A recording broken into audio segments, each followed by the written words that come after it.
بسم الله الرحمن الرحيم، والصلاة والسلام على أشرف المرسلين. بنكمل مع حضرتك فيديوهات التحفيزية على قناة أبرار التعليمية بمناسبة قرب الامتحانات.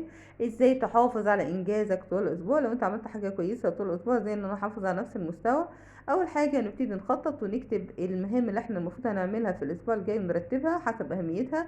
طبعا ننام بدري ونستيقظ مبكرا، ويفضل ان حضرتك تستيقظ على صلاة الفجر عشان تبتدي المذاكرة بدري ويبقى عقلك فريش ومفيش فيه أي حاجة مضايقاك. تمارس التمارين الرياضية وتواظب طبعا عن الصلاة، وتاكل كويس وتحافظ على صحتك، وتاكل كويس تاني وتحافظ على الصلاة، وحافظ على مزاجك. ما تخليش اي حد يضايقك وما تسمحش لاي حد يضايقك علشان تحقق اللي نفسك فيه.